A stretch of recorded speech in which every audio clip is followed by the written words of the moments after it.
are going to get ourselves started this morning. A few months ago, Julie McMahon went to a presentation at Glenstone. Oh, yes.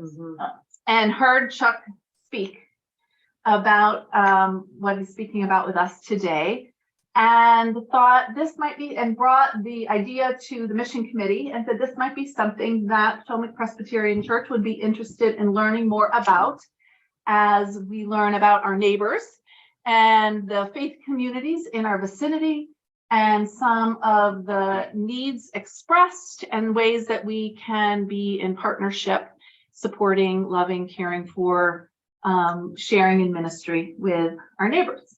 So Chuck is here to, Chuck Williams is with us this morning to share a little bit about the Scotland AME Zion Church and their 2nd century hopes, prayers, dreams, and vision. So we're going to start with a word of prayer, and then we'll get going. Good and gracious God, we praise you for gathering us together on this Lord's Day. And we praise you for your provision, for your sustenance, for your presence with us today. We pray, Lord, that as we learn more about our neighbors, as we learn more about the Scotland Church, as we discover and uncover ways that we can be in relationship with you and with our neighbors, I pray that you would bless our understanding, that you would open us to how it is you are calling us to be in community, open us to new and fresh expressions of faith and love for you. In Christ's name we pray. Amen. Amen. Okay, thank you. All right, take it away. Okay, good morning, everyone. Good morning. Let me first and foremost say thank you so much for this invitation. Thank you for having me here. And I hope that the message will resonate with you and see how we move forward. Good morning to those who just came in. Sorry, I didn't get a chance to introduce myself to you. So I'll tell you a little bit about myself. My name is Chuck Williams. I moved here from New Jersey, as I was just explaining. My parents are from New Orleans, Louisiana. I was, as I would say, conceived in New Orleans, born in New Jersey, and raised in New Jersey also. I spent several years working on Wall Street, which was right across the river from me in Jersey City, New Jersey, and I worked downtown Manhattan, made a career in financial services, moved to this area, and here I am. So the one thing that I did want to talk about, and we can start with that, is that when we moved here, and we moved here in 1994. My wife belonged to the AME Zion denomination. I was Lutheran. And we moved here, and she wanted to find a church to go to. And she said, I think I found the church, but because we're new here, I don't want to get lost. Can you go with me? So, sure. Right now, we live in Germantown, Maryland. We jumped onto 270. We followed the directions and came down here to Potomac, and I thought we were going to see a structure similar to what you have here. And we pulled up onto 7 Locks Road, and what we encountered was this building. And I pulled up into the parking lot. I looked at the building, turned and looked at my wife, looked back at the building again, and then I said to her, do you know how many churches we had to pass in order to come here? And she said, well, I talked to the pastor, he seemed warm and friendly. I just wanted to check this out to see if this might be the congregation that, I feel comfortable with. Okay, fine. So we walked through the doors, and this is what we found. And this is where I learned the lesson that the church is not the building, it's not the structure, it is the people. When they say, don't judge a book by its cover, this was a perfect example. These folks were filled with of the Spirit. They are Spirit-filled, Spirit-led in everything they do. The worship service was phenomenal. And I thought, wow, okay. My wife decided to join the church. I stayed looking for a Lutheran church, but somewhere along the way, kept being pulled back to what they had going on here. So I started attending services, and eventually I left the Lutheran church, and it was of no complaint. It was simply, I felt that there was a need here. So when I talk about the need here, I wanted to understand, and I wanted to share with everybody else to understand, well, why did I feel that there was a need? So I want to talk about the Scotland community for a little while, okay? This community was founded 15 years after the end of the Civil War in 1880. It was land that went up for auction because the owners, who were Scottish, did not pay the property taxes. There was an infighting going on within the family about the land, and Montgomery County said, okay, enough's enough, we're putting this land up for auction. And there was a former slave by the name of William Dove who heard about the auction and thought, I wonder if they would sell land to me. So he came down and he bid on some of the property, and they actually sold it to him. And he was so excited about it, he went back and he told other former slaves what he just did. And they all came up and they purchased land. So the community, I forgot the exact acreage, but the community spanned from Democracy Boulevard, and it went all the way up, and forgive me, I'm bad with names of streets, but it went all the way up Seven Locks Road, as far north as you can go. That was pretty much all the way to Tuckerman. Actually, it's beyond Or Tuckerman. Montrose. Montrose. Thank you. Montrose. Montrose. Wow. Yeah. Yeah. So they all had land in there, and these were folks that, okay, again, just coming out of an enslavement situation, trying to make their way in the world in Montgomery County. The county at that point in time, for whatever reason, this part of Montgomery County no longer did the agricultural business. So they had to find work doing something else. And they found work, some of them as housemaids, nursemaids. Some of the men worked in the country clubs. They were caddies. Believe it or not, there was mining that used to go on here, and some of them worked for the mining company, mining gold, all things here in the Potomac area. Okay?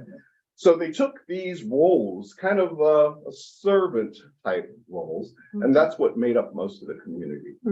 So the two things. One is that they had shelter, we're going to call it, but for the most part, they were ramshackle, little huts or shacks or whatever the case is. They did not have running water. They had no electricity. One of the residents who just passed away recently mentioned to me, at that time, the only thing we had was a bent nail on the door. And it wasn't because we thought that someone would come in and rob us. It was keep the wind from blowing the door open.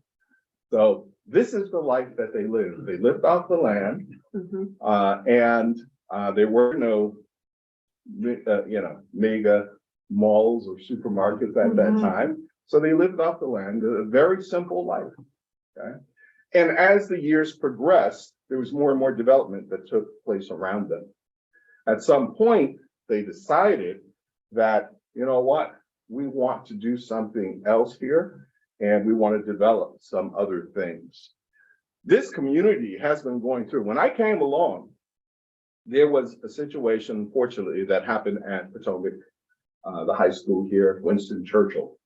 And the situation, someone says, oh, as though they either recognize Winston Churchill or they recognize the events. He was there. You were there at the time. Okay. So the situation, there was a disagreement which led to some fighting. We all have school fights in the schoolyard. We all grew up with that. But what made this unique is that in this day and time, the principals send a letter home to parents, letting them know, hey, we have a situation here. We just want you to know that we have it under control, but we don't want you coming to us to say, why didn't no one tell me this? The situation, basically, when they talked about the fight, it was unfortunate that the principal framed it to say, you need not worry because it was a black on black violence situation. So your kids were safe. And apparently that did not go over well in the community. I went into the community along with some church members. We wanted to heal what was going on. And one of the things I said to the young high schoolers that were there, the young men, what is it that you guys want to do? And believe it or not, they said, well, we want to be able to participate in the summer basketball league that the county recreation department puts on. And I thought, okay, we might be able to work something out. Found out what the cost would be to register them as a team. It was mandatory that they had uniforms. So I had to start looking into the cost of purchasing the uniforms, but we managed to get all that done. And again, once again, these are simple folks. So as we were going through this process, and I'm feeling bad because they signed up, they're playing teams. Lo and behold, we found out that they were the high school basketball teams for each of the high schools in Montgomery County. And here were a bunch of guys playing pickup basketball. So right away, they were just outplayed because they didn't have playing. They didn't have a lot of the stuff that all of these other teams were. Is a tune-up league for the high school basketball teams. But nevertheless, they wanted to carry through. I felt bad because the uniforms that we ordered had not come in yet, so they had to go through several games without uniforms. Thank God for Montgomery County Recreation. They said, hey, we'll provide t-shirts until your uniforms come in. So we went with that. And then when the uniforms came in, they had their uniforms on. If I flash back to the letter that was sent out by the principal, the Montgomery County Police Department sort of tagged onto that letter. And they said, well, that's a gang. So in addition to doing this, we had to fight this narrative that these young men were somehow involved in a gang. Chuck, what year was that? That would be somewhere around 2005. Thank you. Okay. Yeah. And we did get past that. Now, the colors that they wore, I encouraged the church members, encouraged the community, hey, when you come out to support these guys, wear their colors. And I received a call from the director, one of the directors of the summer basketball league, that said, I just had an undercover police officer who came in here, and he tells me that your team and the fans that are supporting them are wearing gang colors. So I was like, well, I didn't know that gangs had a monopoly on any particular color. But I said, well, listen, let me speak to that officer, and let's see if we can straighten this out. To this day, I have not heard back on the officer. So there was this thing that we had to fight through, and we were fighting through that. So I say all of that to talk about this community and the things that they have gone through the years. So the first thing is that when the development of that area of Potomac began to happen, and you look around, these are some of the homes that you found in the community. So this is what it looked like. In that second picture, that is the U.S. Secretary of Housing and Urban Development that came through, and they started looking around at the land. Now, somewhere in between there, the situation was a little dire because Montgomery County decided, you know what, we can clear this out of the way. Let's just condemn all of the property. And they wanted to make room for horse stables. So they said, well, they have no plumbing, they have no electricity. Let's condemn the property and get them out of there. Right? But somewhere along the way, this is what took place in the late 60s. They actually built a development there. Just recently, this is what the housing looks like in the rental section. There's still the homes in the owners section still looks the same way as it did back in the late 60s. This all came into pass because of two women. One was a Jewish homemaker named Joyce Siegel. When she heard the county was going to condemn the property, she was so upset about it. She worked with the League of Women Voters. As a matter of fact, in the coming weeks, she will be celebrating her 90th birthday, so she's still with us. She reached out through the church, to say, hey, we want to come help your community. And for whatever reason, a lot of the residents were not too sure about that, because that's not what they were used to.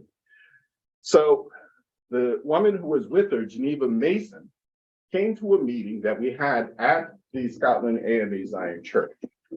And at that meeting, she got a sense that, okay, these people legitimately want to help us. So she went back to the community. And the very next meeting, just about all of the community came out and they were ready to work together. This is what the result was, is that they started a committee called the Save Our Scotland campaign. The first thing they did was they went to the county. They stood outside of the county building and they were ready to protest at a hearing the fact that they wanted to condemn the property. There were so many people out there that the county decided to back off. So they said, okay, now that we've gotten that done, you're not going to be condemned. The next step is we have to figure out what to do. So there was a period where they cleared everything off of the property that didn't really need to be there. They had disposal trucks come and they cleared all that off. Then they started speaking with the federal government to say, this is what we propose. Some of this land is owned by families. There is part of this land that is owned by families, but the share that they have is so. Section that is a rental section, and then you have a homeowners. There's 100 units in the community. Yes. When did this occur? This that you're describing? This was in the late 60s. Says 1968, From 69 68, in that bottom. 59 when the construction happened. HUD wasn't sure about what they were proposing. They said, let's have part of this development as owned homes, and the other part you can do rental properties. And HUD was so concerned that, hey, we're going to get burnt on this deal. So they said, we're going to build the rental properties first. We have control over that. And then we'll build the homeowner section after that, and we'll see how that goes. So they were able to get mortgages and everything. So the homeowner section is still there. In fact, I believe most of those properties have been paid off by now. Okay? And the rental properties are still in place. This was the very first time that HUD did something like this, where they combined both rental and home ownership into a development. The result of that is that they received an award. You won't be able to see it here, but it's the Lane Bryant Award, Volunteer Award, because they had so many people who have come together. The unique and the beauty of it is that it crossed racial lines. It also crossed religious lines. You had Jewish people, you had Christians, you had everyone who came out to help this community. And the Save Our Scotland campaign became part of the history of that particular community. In the, in the 2000s, I want to say that this took place somewhere around 2010 or so. This was the recreation center that was built in that community. It had been outdated. It went through many struggles. There was a problem of flooding in the back. There were all sorts of problems that took place with it. What you see there, those two columns, there's a little statuette, if you want to call it that, engraving of Geneva Mason and Joyce Siegel, because they came together. So it reminds you of the history of the community. It's sort of, you walk down into that particular structure. And at one point, we invited people from around the community, in the greater Potomac community, to come by and take a look at what's here. It looked nothing like the Potomac Recreation Center that we have down the street there. So when they came by and they looked, and I recall one woman turned to me and she peered into the back. There was a basketball court that was so narrow that they actually put padding on the walls in order to keep the kids from driving to the basket, doing a layup, and smashing against the walls. And when she peered in and she turned to me and she said, "That is so cute. You have your own bowling alley here." So they decided we have to do something. We finally got the county to do something. And the way that we did that, we actually went to the county, we campaigned, and initially the county executive, who was Ike Leggett at the time, said, yes, we're going to do something about it. And then decided, we're not going to put this in the capital improvement budget. It's just something that we can't worry about. And once again, we have a situation. This is what it looks like today. Okay, they've torn down. Now, the reason that they have this new structure is, I hit the wrong button. There we are. An organization called Action in Montgomery, also known as AME, came in to the community and they said, hey, we want to find out what is it that your community needs. There were two people on the far right side. You see a woman named Judy Walzer, and she belongs to another church. I don't recall the church that she's a member of. And then you see Betty Thompson. Betty Thompson had been fighting for this community and fighting for this community center for years. And she kept getting turned down. So when she shared with Judy, yeah, we really need to do something with the community center. And they brought it to the AIM organization. AIM said, okay, let's see what we can do. And when the county executive said, no, we're not going to do anything about it, through AIM, we learned, well, sometimes when the county executive says no, we can go to the county council. And that's what they did. And the county council overrode what the county executive wanted to do or not do. And they were able to get the money set aside so that they can do this. Now, the beauty of it is that they were able to take this, and we went to the council meeting and we saw what they voted on, and we couldn't figure out what's happening. And then it was explained to us, well, not only did we raise the money that was needed, and there were 3 other historically African-American communities that they wanted to improve their recreation centers also. He said, not only did we set aside the money, but we locked it in a way that that's the only project that it could be used for. So, you couldn't say, yeah, we voted for it, but we decided we wanted to do something else, So we knew that we had the money to be able to build this. Once again, it was a community partnership with a resident of Scotland and someone from outside of the Scotland community who came. We had an action, and I believe we had over 1,200 people that came out. We invited the council out, and when the council saw the number of people that were there, they said, absolutely, we're going to do this. So it's amazing what there's strength in numbers. So the reason why I share those two things is because that's when the greater community came together to do something that benefited the residents of the Scotland community. One of the things that we'd like to do is that because of the situation that we're dealing with right now, our church in 2019, July of 2019, we had a major storm that came through here. Some of you may remember it. Well, that storm not only came through, we were used to having flooding when we had major storms, but in this particular case, it took out one of the walls to the basement. So we only had 3 sides of a 4-sided building at the basement level, which was, the foundation of the building. Our concern is that we don't want folks coming in, putting too much weight on the side that didn't have a foundation and having the building just collapse. So we have not been inside for worship or for any of the ministries that we had since. And unfortunately, a lot of these ministries have been suspended because we don't have the facility in which to operate out of. So as you can see here, we have the community center. We continue to monitor progress at the community center. We partner with them.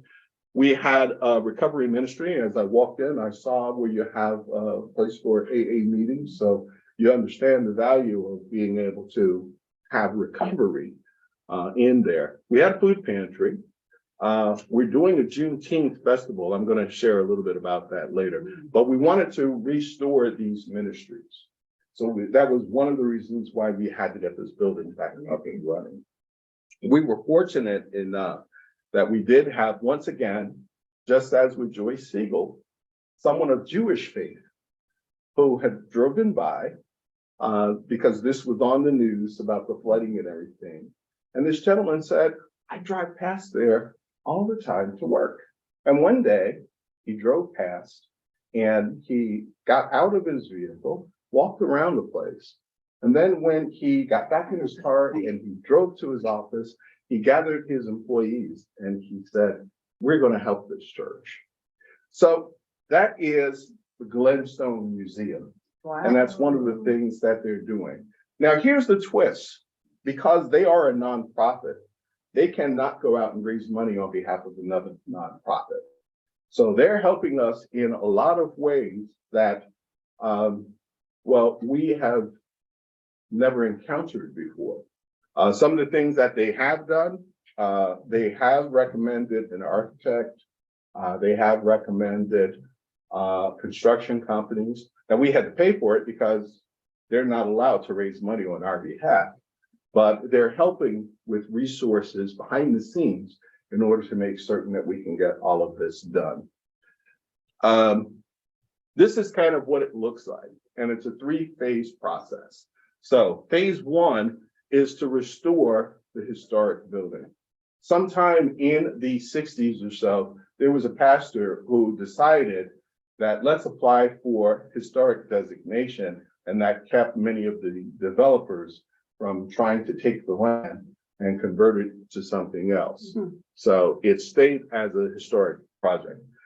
So that's phase 1. We want to get that wall that was washed away. We want to get that put back on there. And then we have phase 2. Phase 2 is what we call a regeneration phase. One of the things that we recognize is that where the property sits, above it on a hill, there's another development that was actually put in place, and we've recently found out that that development was put in place prior to the county system of having to go through a process. And again, I have a word that escapes me on that, but going through the process of being able to have something that says, wait a minute, you can't do this because it's going to affect this, or whatever the case is. Okay. That wasn't. Was it stormwater management, maybe? Well, stormwater management was part of it. Permitting is actually what I was thinking of. You had to have a permit in order to do things these days. There was no permit at the time that this development was put in place. So there was no stormwater management study. Okay. And this is why it floods, because the water comes down from the hills on that community. Now, we don't blame anyone who lives there. I mean, they just purchased homes there, you know, they didn't know. The other thing is that they've straightened out 7 Lots Road. It used to run behind the property. Now it runs straight through the property. And what they've done is they raised the level of it, and that drains water. But the problem is between the hill on one side and the elevated street on the other side, the property sits in what we call a soup bowl. Yeah. So anytime we get a major rain, what's going to happen? Well, the land just gets saturated with water, and that's the reason why one of the walls washed out. So the second phase is, okay, whatever caused the flooding, let's see what we can do to manage that, our own stormwater management, if you will, so that we don't go through the same problem over and over again. The third phase is a rejuvenation phase. And in the rejuvenation phase, if you look, you have the white building there. If you look behind it, that doesn't exist right now. That would be an expansion of the property. So it would be a new sanctuary. There will be some offices, some places for classrooms such as this, that we can put in there. Prior to the flooding for Sunday school, in order to have Sunday school, they sat in different sections in pews inside the one room that they have. So you had children on one side, youth on one side, teens or young adults on one side and the adults on one side.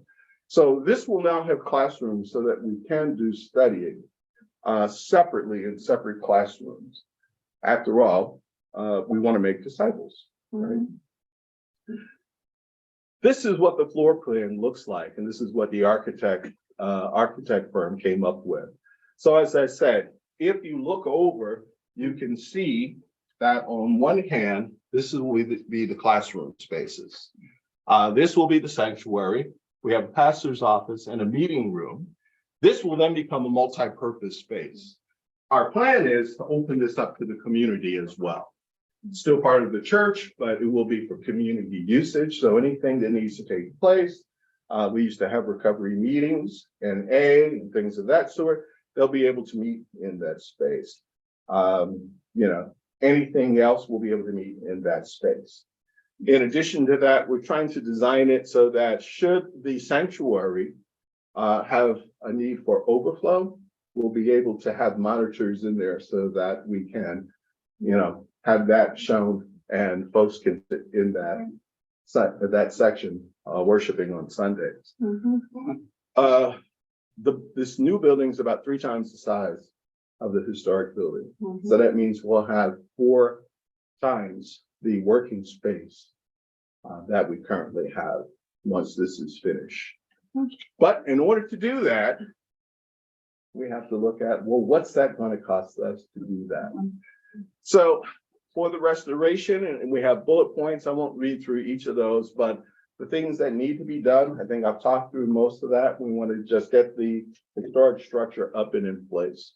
We want to do regeneration so that we can regrade the existing landscape. And then, of course, expansion and a rejuvenation so we have a new state-of-the-art structure. All of that is going to cost us $9 million. And that's what we're focused on, and that's what we're trying to raise. Now, at last count, I believe we're close to 1/3 of the way there. So we are making progress, but we decided, let's open this up and see if the greater church-wide community is willing to participate or partner with us in some way or form.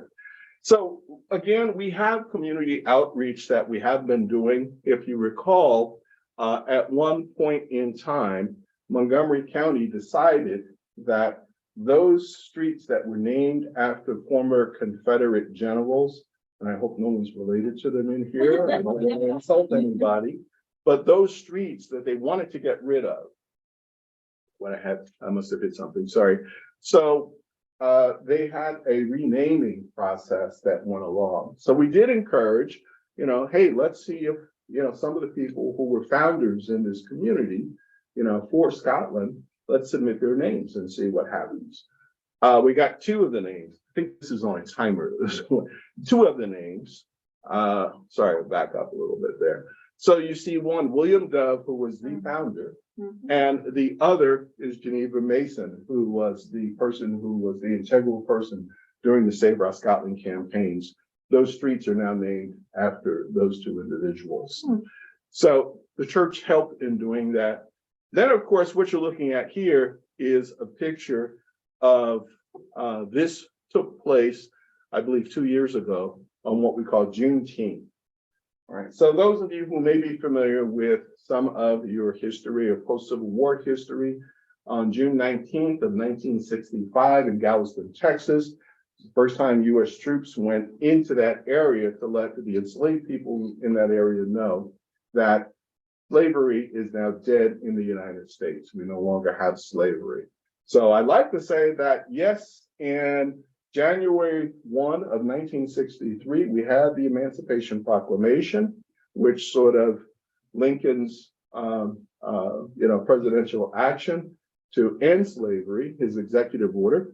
But the true ending of slavery took place on June 19th of 1965, when those folks were told that slavery is no longer allowed in the United States. Okay?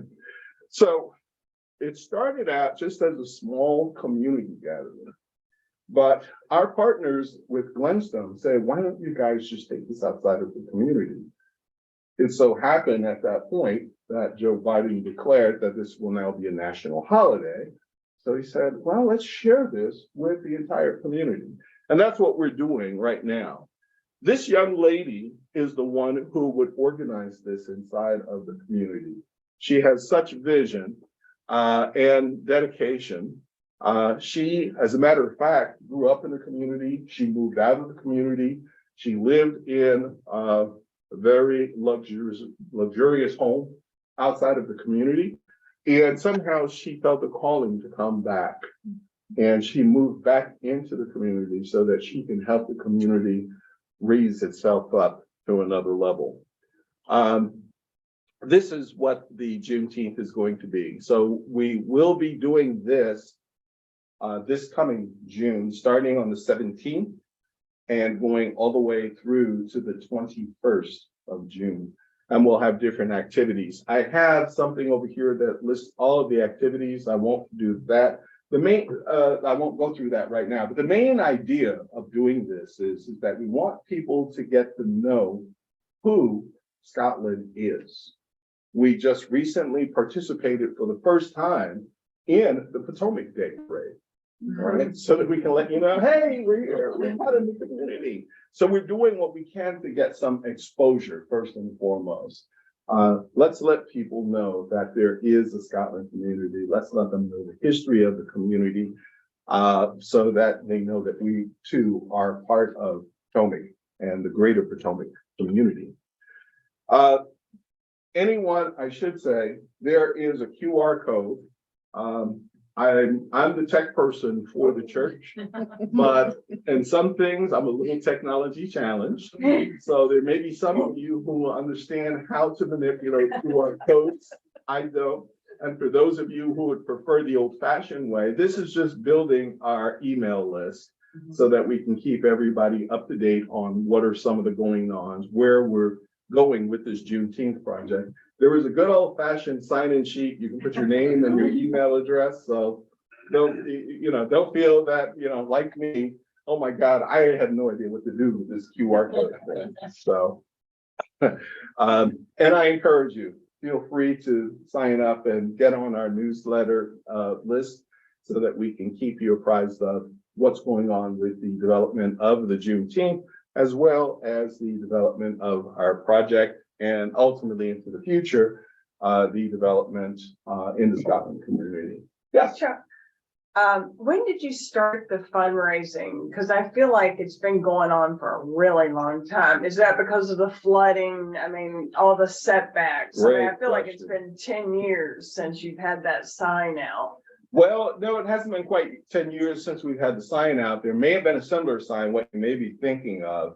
I believe somewhere around 2005, which is when I joined the church. The pastor at that time had a son who was fortunate enough and blessed enough athletically. He was a linebacker He gave a donation. he was a linebacker for the New England Patriots. And this was during the Patriots' heyday when they were winning Super Bowl after Super Bowl after Super Bowl. And one year his accountant said it would really be cool if you can find a charitable organization that you can make a donation to. So he donated his Super Bowl winnings that particular year to the church where his father was pastoring. So we had that's been sitting in the bank, and we've been trying to wrestle with, okay, what's next? So, and again, fortunately for us to have someone like Glenstone come along and say, we can show you how, that has been a major help for us. So we really appreciate that. But I hope that answers the question. Thank you. Yeah. So yeah, we thought about this for a while. Is there another question? Yeah. No, I was just going to interject that when Glenstone got involved last fall, there was an outreach to the interfaith community. Yes. All faith to come and hear the plans for the Second Century campaign. And I represented Potomac Presbyterian. And so I got to hear Chuck speak along with probably a half a dozen or more other people, including Joyce Siegel. And it was very inspiring. It was at the end of our calendar year, and we had some mission funds that we devoted to that. On behalf of the whole congregation, we made a contribution, a small one in the scheme of $9 million, but it was what we could do at the time. And so that's when we kind of started working to try to get this message and the story out to the congregation. So I just wanted to, So much. if Emily, I hope you didn't say that same thing at the very beginning, Just because not it's like. Not as eloquently as you just did, so thank Yes, you. thank This you. is Julie. And thank you so That I much for mentioned. that. And I'm glad you brought that up, because one of the things that we want everyone to understand, usually in our churches, we ask people for their tithes, their time, and their treasure. Okay, so this is what we're asking for also. We're not just simply coming out and say, write a check. Many of you probably have skills that can be very important to us. As I said, we managed to get an architect firm coming in to help design this, a construction company that's coming in to help with the building process. There are a number of things that people have done because they are skilled at those positions, and they say, we can help you do this or help you do that. We'll take it. You know, we need all of the skills that we can get. If you keep in mind, the one thing about the Scotland story, if you go back post-Civil War, and you had what they call the Jim Crow era. Well, during that period of time, we had segregated schools, Montgomery County included, and they had to have their own school built. They participated with the founder of Sears and Roebuck in the project that he was doing, where he was building schools across the South for African Americans because they were not allowed into the same schools with white students. So the same thing happened in the Scotland community. We have all of that history. This is just general history. And the result is we have a lot of people who either have limited education. This is the older generations. Most of the latest generation have gone to college, you know, so they have college degrees and everything. But unfortunately, when they look outside of the Scotland community into the greater Potomac community, the homes there have price tags that are not necessarily within their price range. So they've moved on to other parts of Montgomery County. But again, they have certain skills that they can come back and help, just as Letitia is doing. But all of you have skills that may be very useful to this project. So we do encourage that as well. Chuck, where is the church worshiping now? Like, is it Thank you. okay, just curious. Yeah, as a matter of fact, we're worshiping now a few miles down the road on River Road at the River Road Unitarian Universal Church. Okay, They have Okay. provided space for us. okay, To worship there. So it's a little off from where we are at. So north, on Wilson or near Whitman? Near Whitman. Oh, that one, right on Yeah. there, yeah. Oh, yeah. Yeah, so when I finish here, that's what I make. that's where you're dash up going. the street Okay, to go there. got it. But we are worshiping there. Okay. Thank you for Okay. raising that. Thank you. Mhm. Yeah. And I'll move on here so that we can finish up by looking at the time. One of the things that we've also done, we're in the process of doing right now, is we're structuring how we lay this out financially. Because here's one of the problems that we've discovered.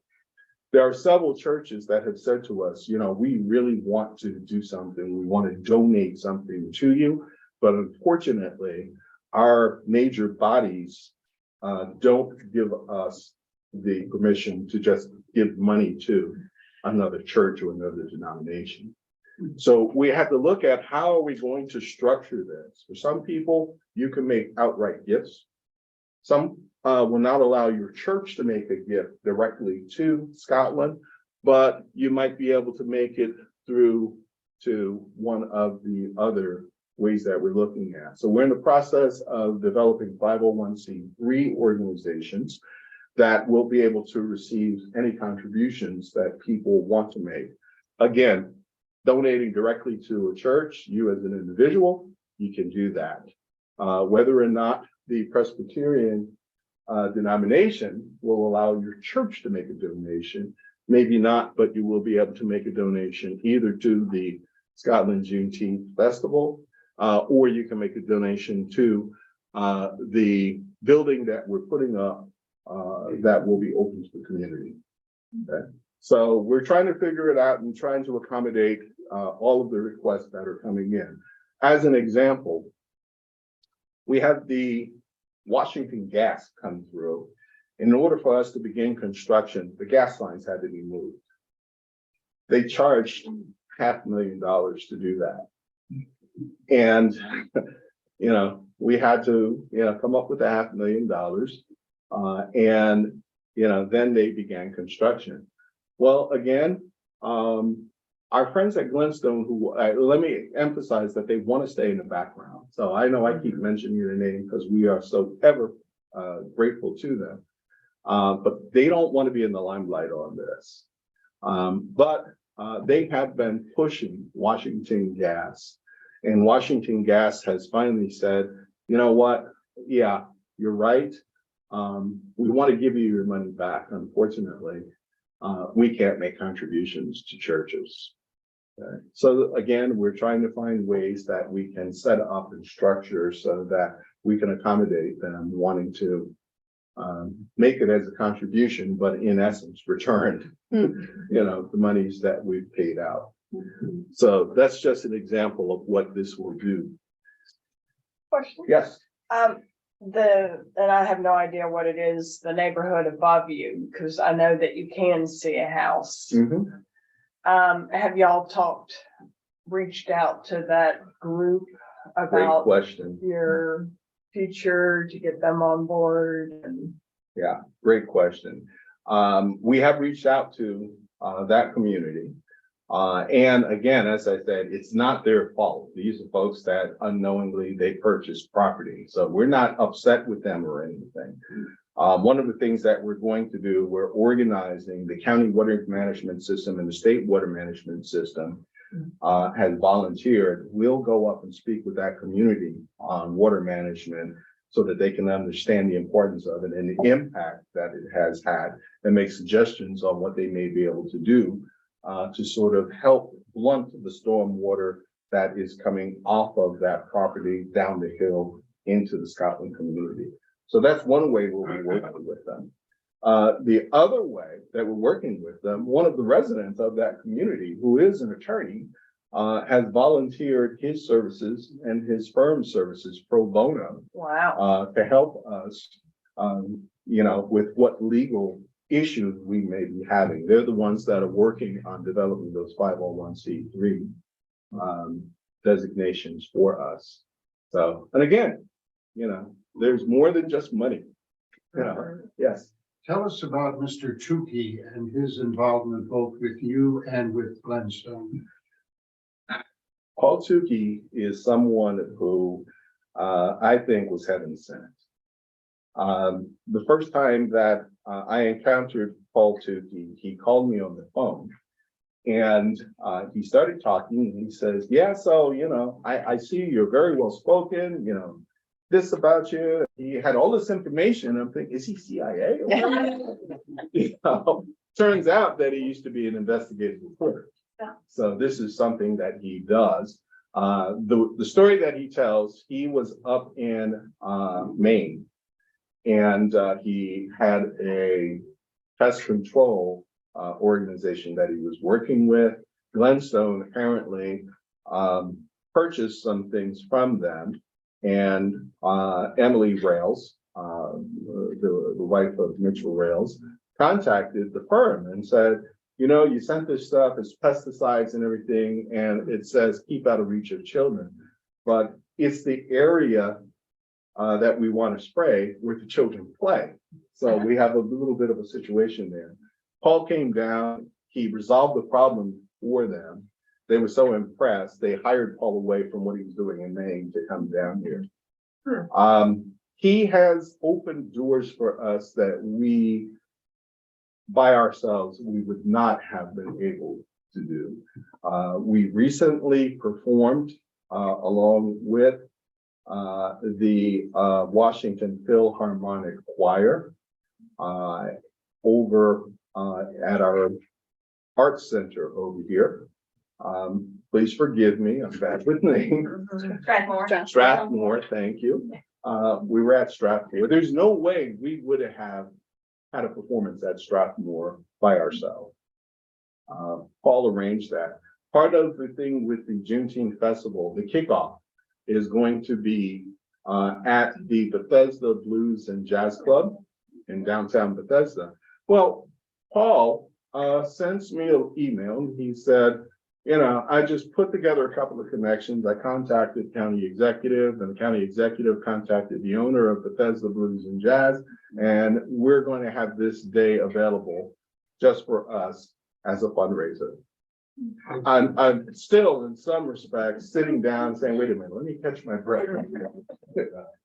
But there's not enough platitudes and good things I can say about Paul Tukey. He is a go-getter. Some of the things that we're just trying to catch up, stay abreast with him. Paul is he's not the type of person that just sits there and waits for things to happen. He's the type of person that goes out and makes things happen.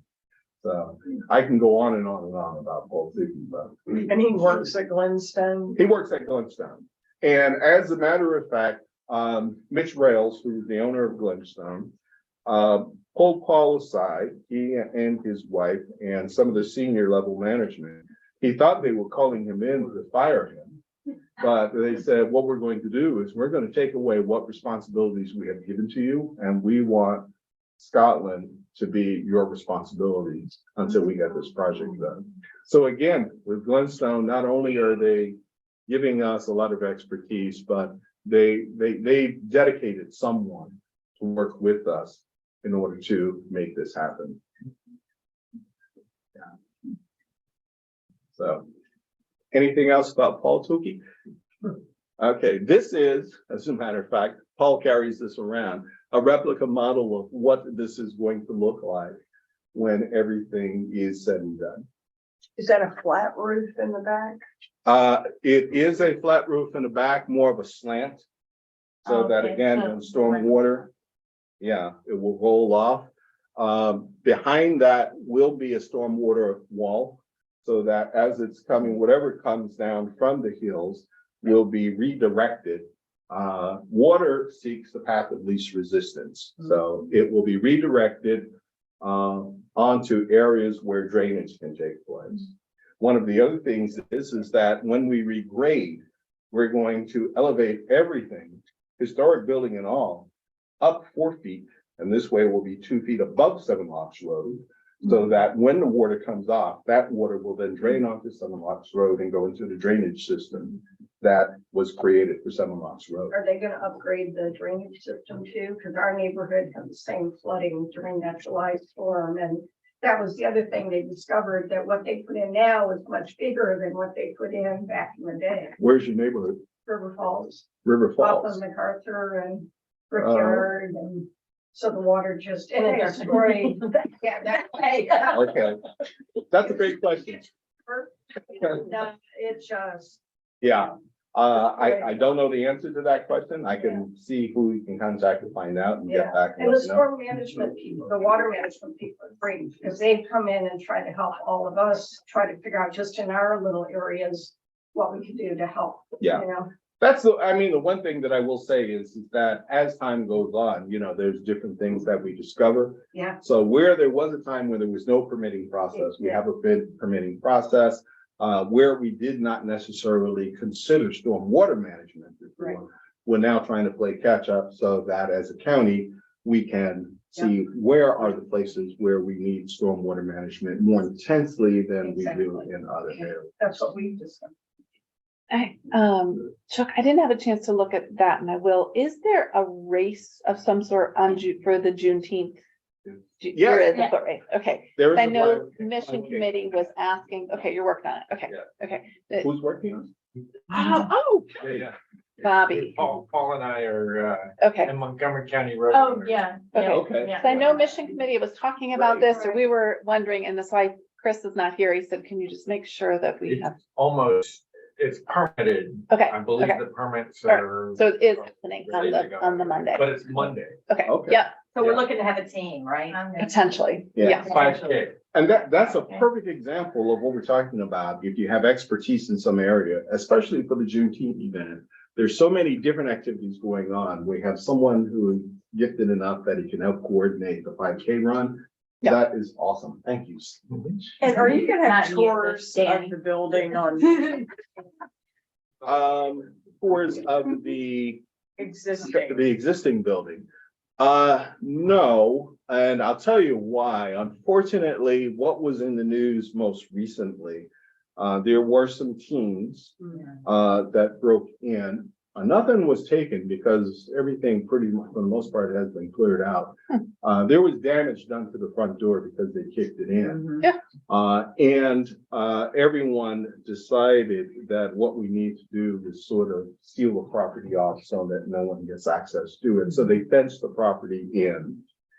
So no one has access to it except those who are in need. So when Washington Gas came to move the gas lines, construction company that's in there now, those folks can get access to it, but even I don't have a key to get in. You can actually research though and see pictures Yeah. of the interior of the building if you look Yes, at the you can. historic, there's a Yeah. update of the historic structure document that was prepared, I guess, as part of the plans going forward, and it Yeah. has photos of the windows and the basement and the damage and it's They'll try pretty to keep, inspiring to see they'll that. try to keep the charm of it though, with the renovation. Well, yeah, and oddly enough, some years ago, I went before the Historic Commission with a few of our church leaders.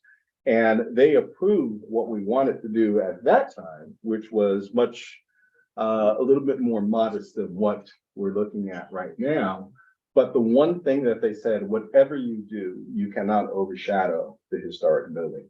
So with that in mind, and if I went back to the floor plan, you can see the historic building there and what's behind it. It's what they call an arc and crown approach to construction. So that's the reason why the more expanded building is in the background and the historic building sits up front. So, yeah, the only thing we can do is restore the historic building. We cannot alter it in any way. I'm gonna say thank you so much, Chuck, for your presentation.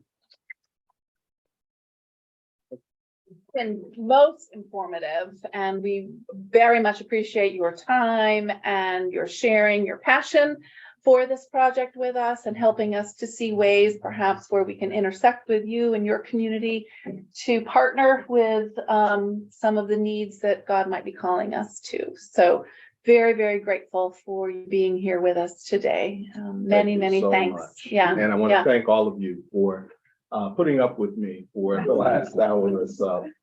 Thank you very much for that. Thank you. Yeah, thank you for your time. All right, we are going to go into worship. I'm going to stop share. Thanks, everybody who's online. Appreciate your time today. Take care.